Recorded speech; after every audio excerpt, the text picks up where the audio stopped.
చట్టాలపై ప్రతి ఒక్కరు అవగాహన కలిగి ఉండాలని తెనాలి ప్రిన్సిపల్ సివిల్ జడ్జి ఏ పవన్ కుమార్ సూచించారు. క్రమశిక్షణతో కూడిన విద్యను పిల్లలకు అందిస్తూ బాధ్యతాయుత పౌరులుగా ఎదిగేందుకు తోడ్పాటును అందించాలని తెలిపారు.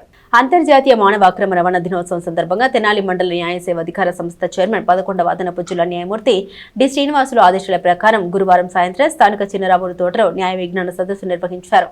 సదస్సులో న్యాయమూర్తి పవన్ కుమార్ మాట్లాడారు. సమాజంలో రాను రాను గంజాయి కేసులు, పోక్సో కేసులు ఎక్కువ అవుతూ ఉండడం బాధాకరమని వ్యాఖ్యానించారు. సరైన అవగాహన లేనందునే పిల్లలు ఇలాంటి నేరాల్లో చిక్కుకోవాల్సిన పరిస్థితి ఏర్పడుతుందని తెలిపారు. బాల్యంలో వేసే తప్పటడుగు జీవితాన్ని తలకిందులు చేయొచ్చని హెచ్చరించారు. పిల్లలు వాడుతున్న మొబైల్ ఫోన్, సోషల్ మీడియా, వివిధ రకాలైన సాంకేతిక పరికరాలపై తల్లిదండ్రులు నిఘా ఉంచాలని సూచించారు.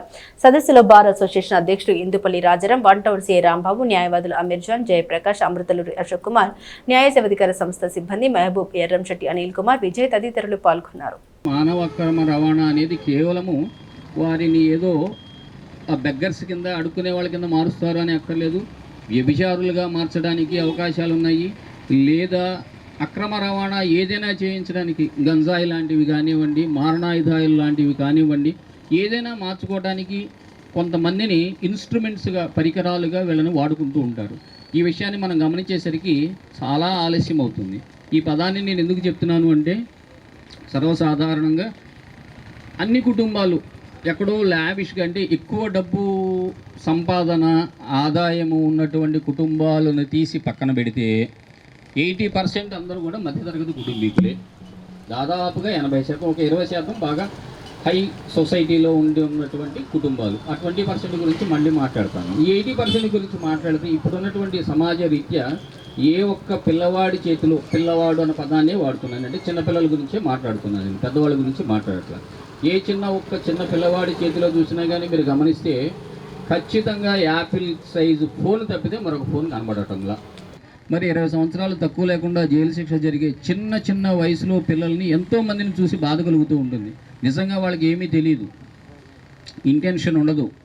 సినిమా ప్రభావమో లేకపోతే సోషల్ మీడియా ప్రభావంలోనో వాళ్ళు ఏమీ తెలియని ఆకర్షణకి ప్రేమ అనే ఒక పేరు పెట్టుకొని దాని అర్థం కూడా తెలియకుండా ఇళ్లలో నుంచి వెళ్ళిపోతున్నారు.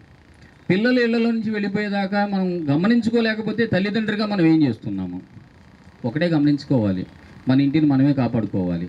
ఏ రకంగా కాపాడుకోవాలి? చాలా సింపుల్. ఉదాహరణకి ఇక్కడ కూర్చున్న వాళ్ళందరూ మగవాళ్ళు, ఆ ఒక్క మాత్రమే తల్లి కూర్చుంది, మహిళ కూర్చొని ఉంది. అర్థమయ్యే భాష అర్థం కోసం మనం మాట్లాడుకుంటున్నాము. ఒకరోజు 9ంటికి రావాల్సినటువంటి భర్త 10ంటికి వచ్చి చాలా నీరసంగా ఉన్నాడు అనుకుందాం. ఆవిడేమడుగుతుందండి, ఈవేళ బాగా అలసిపోయినట్టున్నారు ఎందుకని అడుగుతారు.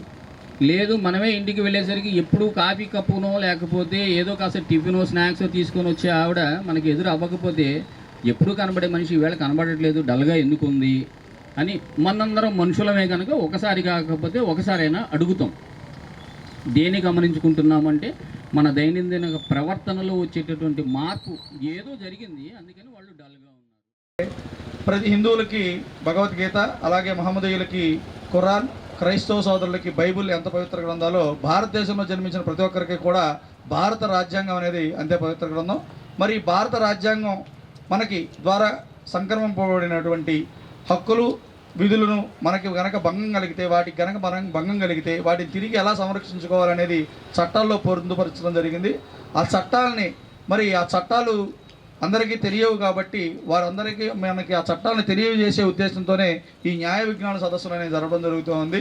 దీనికి 1987లో న్యాయ సేవల చట్టాన్ని ప్రవేశపెట్టి ఆ న్యాయ సేవల చట్టం ద్వారా దేశంలో ఉన్న అందరికీ కూడా జాతి, మత, కుల, వర్గ, వర్ణ, లింగ భేదాలు లేకుండా అందరికీ సమాంతర న్యాయం గడప గడపకి తీసుకువెళ్ళటమే ఈ న్యాయ సేవల చట్టం యొక్క ముఖ్య ఉద్దేశం.